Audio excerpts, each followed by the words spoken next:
ذرا اس آیت پر اب نگاہ کو مرتکز کیجئے، انسان کا خسارہ کیا ہے؟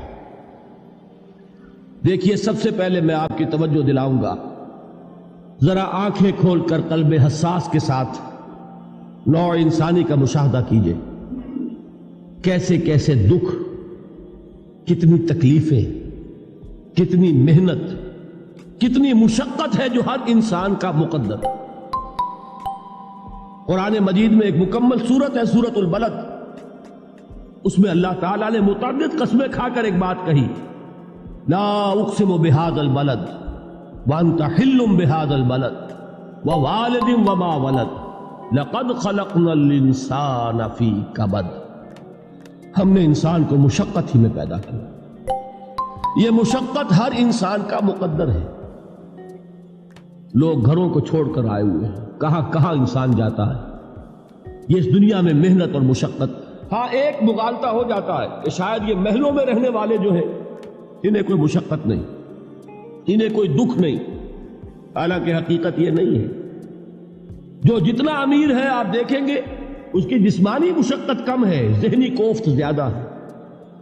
ٹرینکولائزرز کی انہیں ضرورت پڑتی ہے، انہیں سیڈیٹیوز چاہیے، خواب آور دوائیں مزدور کو نہیں کبھی ضرورت پڑے گی۔ وہ 8 گھنٹے کی محنت کرنے کے بعد ایسا سوتا ہے کہ وہ صبح ہی کی خبر لے گا۔ اور یہ وہ لوگ ہیں کہ جن کو ہپنوٹکس، خواب آور دوائیاں، سیڈیٹیوز، مسکن ادویات، یہ سارا لیبلیم اور یہ ویلیم اور یہ فلاں اور یہ فلاں، یہ کت کے ہاں جاتے ہیں؟ ذہنی سکون اور اطمینان انسان کو حاصل نہیں۔ کسی کی جسمانی مشقت ہے، کسی کی ذہنی مشقت۔ میں آپ کو یاد دلانا چاہتا ہوں مہاتما گوتم بدھ کا معاملہ۔ 30 برس کی عمر میں کپل وستو کا شہزادہ محل کو چھوڑ کر نکل گیا، جوان بیوی کو سوتا ہوا چھوڑ کر گیا، شیر خوار بچے کو چھوڑ کر گیا۔ راجدھانی میں رہنے والا محل کا باسی، جسے یہ معلوم ہے کہ باپ کے بعد مجھے یہ سلطنت ملنے والی ہے، کیوں گیا؟ کبھی کبھی آپ نے سوچا؟ اس نے انسان کے غم اور دکھ کا مشاہدہ کیا۔ اس نے دیکھا کوئی اندھا ہے، ٹھوکر کھا کر گر رہا ہے، کوئی والدین کھڑے ہوئے رو رہے ہیں اور ان کی نگاہوں کے سامنے ان کا نہایت محبوب بچہ دم توڑ رہا ہے اور وہ کچھ نہیں کر سکتا۔ اس نے سوچا یہ صدمہ کیوں ہے انسان کا، یہ دکھ اس کا مقدر کیوں ہے؟ اس صدمے سے، اس دکھ سے نجات پانے کی بھی کوئی شکل ہے کہ نہیں؟ انسانوں کی ایک عظیم اکثریت، شاہ ولی اللہ دہلوی رحمۃ اللہ علیہ کے الفاظ ہیں کہ وہ لدو اونٹ اور کولو کا بیل بن کر زندگی بسر کرتی ہے۔ جو 8 گھنٹے تک اینٹیں ڈھو رہا ہو، اس شخص کا تصور کیجیے آپ، وہ واقعی انسان ہے یا حیوان بن گیا ہے؟ اور 8 گھنٹے کی اس محنت کے بعد بھی ہو سکتا ہے کہ 2 وقت کی روٹی اسے پوری نہ ملے۔ اور یہ تو ہو سکتا ہے، نہیں ہوتا ہے کہ اگر بچہ بیمار پڑ گیا ہے تو شاید کوئی برتن بیچے بغیر اس کی دوا کا سامان نہ کر سکے۔ ایسا شخص کتنے بوجھوں تلا دبا ہوا ہے، کتنی مشقت کے اندر پسا ہوا ہے۔ لدو اونٹ اور کولو کا بیل، انسانوں کی عظیم اکثریت کی سطح پر زندگی بسر کرتی ہے۔ لیکن آپ کو معلوم ہے کہ کولو کے بیل کے لیے مشقت ہی مشقت ہے، اس کے احساسات یہ نہیں ہیں جو کہ ان سے انسان کو جو صدمہ پہنچتا ہے۔ ایک بیل کو اس سے کوئی غرض نہیں کہ اس کا کوئی بچہ بھی تھا کہ نہیں تھا، اس کو کوئی بخار ہوا ہے یا کیا ہوا ہے، اس صدمے سے وہ بیل بچا ہوا ہے۔ گھوڑے کو کوئی پتہ نہیں کہ میرا بھی کوئی اولاد میری ہے یا نہیں ہے، اور مجھے اس کا کوئی صدمہ ہے یا دکھ ہے، کوئی پتہ نہیں۔ لیکن انسان کا معاملہ یہ ہے کہ والدین کو جو جو دکھ دیکھنے پڑتے ہیں اپنے بچوں کے لیے، اپنی اولاد کے لیے۔ رات کی نیند ہے حرام ہے اس لیے کہ بچہ بخار میں تپ رہا ہے یا درد سے تڑپ رہا ہے، لہذا نہ ماں سو سکتی ہے نہ باپ سو سکتا۔ میں نے ایک موقع پر دیکھا، لاہور میں کیروسین آئل، اس زمانے میں ابھی سوئی گیس نہیں آئی تھی، اور اکثر و بیشتر جو ہے یہی مٹی کا تیل جو ہے ایندھن کے طور پر استعمال ہوتا تھا، اس کی شارٹیج ہو گئی تھی۔ تو کئی فرلانگ لمبی قطاریں لگتی تھی ان دکانوں کے باہر، ڈپوں کے باہر، اور ایسے منظر بھی کہ ایک خاتون برقع پوش، ایک گود میں بچے کو لیے ہوئے، ایک کی انگلی پکڑے ہوئے، بوتل ہاتھ میں لیے ہوئے تیل کے لیے، اور کئی گھنٹے کھڑی ہے دکان۔ یہ مشقت انسان جھیلتا ہے کہ نہیں؟ غالب نے اس کا نقشہ کھینچا ہے کہ رنج سے خوگر ہوا انسان تو مٹ جاتا ہے رنج.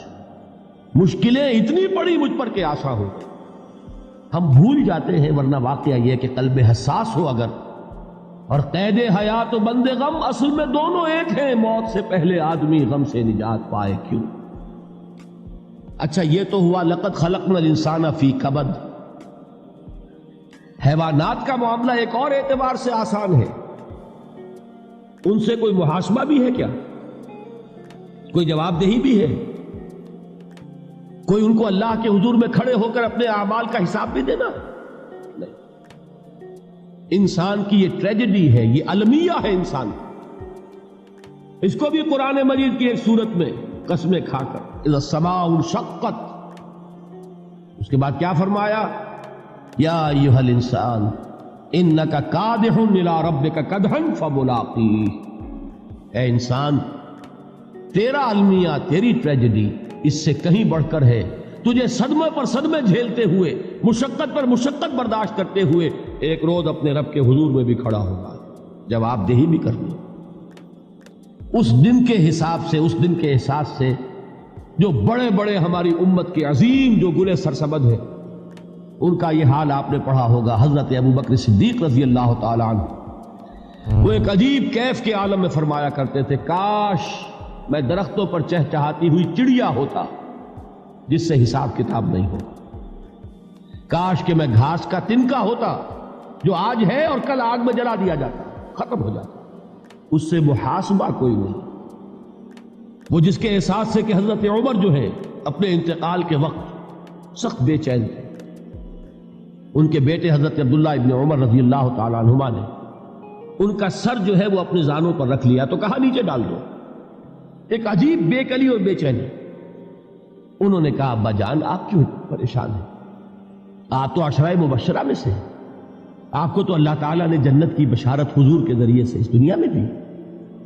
حضرت عمر فرماتے ہیں کہ خدا کی قسم اگر قیامت کے دن عمر برابر سرابر پر چھوٹ گیا تو بہت بڑی کامیابی تصور. یہ احساس جن کو ہوتا ہے. حضرت علی کا حال کیا ہوتا ہے؟ ابھی جو آپ نے حافظ صاحب سے سنا، یہ حضرت علی کا معاملہ ہے کہ ایک تیر پیوست ہو گیا تھا، کسی طرح نکل نہیں رہا تھا. حضرت علی نے فرمایا کہ اچھا چھوڑو مجھے، میں نماز کی نیت باندھتا ہوں. نماز کی نیت پڑھتے تھے تو لرزتے تھے، کانپتے تھے. کس کے سامنے کھڑا ہوں اور کس کے سامنے مجھے ایک دن جواب دہی کے لیے کھڑا ہونا ہوگا. لن تزولا قدم ابن آدم، حضور نے خبر دی ہے ابن آدم کے قدم ہل نہیں سکیں گے. جیسے مجرم کھڑا ہوتا ہے کٹہرے کے اندر، اس کٹہرے میں سے ہل نہیں سکو گے حتی یسأل عن خمس، جب تک کہ 5 چیزوں کا حساب نہ لے لیا جائے. وہ 5 چیزیں کیا ہے؟ کان کھول کر سنیے. عن عمرہ فیما افناہ، عمر کا حساب دو. یہ 80 برس اور 70 برس ہم نے تمہیں دنیا میں دیے، کہاں ضائع کیے؟ وعن شبابہ فیما ابلاہ، اور خاص طور پر جوانی کا دور، امنگوں کے دن، ولولے ہوتے ہیں، قوت ہوتی ہے، توانائی ہوتی ہے، آدمی چلتے ہوئے زمین پر پاؤں مارتا ہے، قوت جو ہے وہ اپنا اظہار چاہتی ہے. یہ جوانی کہاں گلائی؟ حساب دو، ایک ایک لمحے کا حساب دو. وہاں مالہ من این اکتسبہ وفیما انفقہ، ایک ایک پائی کا حساب دو. مال کا کہاں سے کمایا تھا، حلال سے کہ حرام سے، اور کہاں خرچ کیا تھا، گل چھروں میں، عیاشیوں میں، یا نیکی کے کاموں میں، ادائے حقوق اللہ کے دین کے لیے. 4 سوال ہو گئے. 2 زندگی کے بارے میں، ایک زندگی پوری بحیثیت مجموعی کہاں کس کام میں لگائی، اور خاص طور پر شباب کا دور کہاں لگایا. 2 سوال مال کے بارے میں، کمایا کہاں سے، حلال سے کہ حرام سے، جائز سے کہ ناجائز سے، خرچ کہاں کیا. اور آخری سوال وعما عمل فیما علم، جو علم حاصل کیا تھا اس میں عمل کتنا کیا. علم کے انبار لگاتے چلے گئے اور عمل کے آغاز کی بھی نوبت نہ آئی. یہ علم جو ہے یہ اس روز سب سے بڑا وبال بن جائے گا.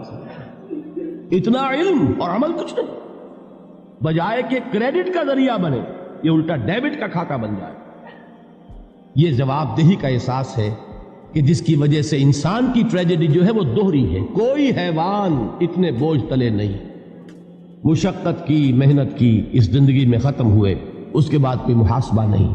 اس کو بھی غالب نے خوب کہا ہے کہ اب تو گھبرا کے یہ کہتے ہیں کہ مر جائیں گے، اور مر کے بھی چین نہ پایا تو کدھر جائیں. یہ ہے وہ ہیومن ٹریجڈی